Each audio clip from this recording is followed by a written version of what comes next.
അതുപോലെ ഇപ്പോൾ റീസെന്റ് ആയിട്ട് വന്നിട്ടുള്ള ഒരു ഇൻസിഡന്റ് ആണ് ശില്പ ഷെട്ടിയുടെ ഹസ്ബൻഡിന്റെ ഒരു ഇഷ്യൂ. ആള് 150 കോടിയുടെ ബിറ്റ് കോയിൻ സ്കാം കേസിൽ പെട്ടിട്ടുണ്ടായിരുന്നു. ഈ ബെയിലിന് വേണ്ടിയിട്ട് ഒരുപാട് ശ്രമിച്ചു ശില്പ ഷെട്ടിയുടെ ഹസ്ബൻഡ്, പക്ഷെ നടന്നില്ല, കൊടുക്കുന്നില്ല. ഈയിടെയായി സാബു ജേക്കബ് പറയുന്ന കാര്യങ്ങളൊക്കെ അവർക്ക് തന്നെ എതിരായിട്ടുള്ള കാര്യങ്ങളായിട്ടാണ് മനസ്സിലാക്കുന്നത്.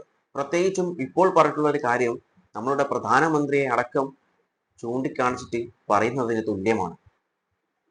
അതായത് BJPയുടെ ലീഡർ എന്ന് പറയുന്നത് രാജീവ് ചന്ദ്രശേഖർ, 2020യുടെ ലീഡർ എന്ന് പറയുന്നത് സാബു ജേക്കബ്, BDJSലെ ലീഡർ തുഷാർ വെള്ളാപ്പള്ളി, ഈ 3 പേരും രാഷ്ട്രീയത്തിൽ നിന്ന് വളർന്നു വന്നവരല്ല, അവർ പ്രൊഫഷണൽസാണത്.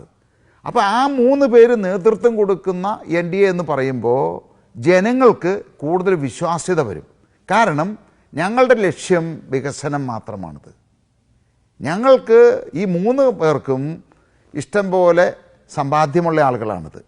രാഷ്ട്രീയത്തിൽ നിന്ന് പണമുണ്ടാക്കുക. അപ്പോൾ സമ്പാദ്യമുള്ള ആളുകൾ മാത്രമാണോ രാഷ്ട്രീയത്തിൽ വരേണ്ടത്, നേതാക്കളാവേണ്ടത് എന്നാണോ സാബു ജേക്കബ് ഇവിടെ ഉദ്ദേശിക്കുന്നത്? അതായത് പണമില്ലാത്ത ആളുകൾ രാഷ്ട്രീയത്തിൽ ഇറങ്ങണ്ട എന്നാണോ? പണമുള്ള ആളുകൾക്ക് മാത്രം കയറിയാൽ മതി എന്നാണോ? ആവശ്യമില്ല. പക്ഷേ ഇന്ന് UDFൻ്റെയോ LDFൻ്റെയോ നേതാക്കന്മാർക്ക് ഇത് അവകാശപ്പെടാൻ സാധിക്കുമോ? അവർ ജീവിക്കുന്നത് രാഷ്ട്രീയം കൊണ്ടാണ്. അവരുടെ വരുമാനം മുഖ്യ സ്രോതസ് രാഷ്ട്രീയത്തിൽ നിന്നാണ്. അതേസമയത്ത്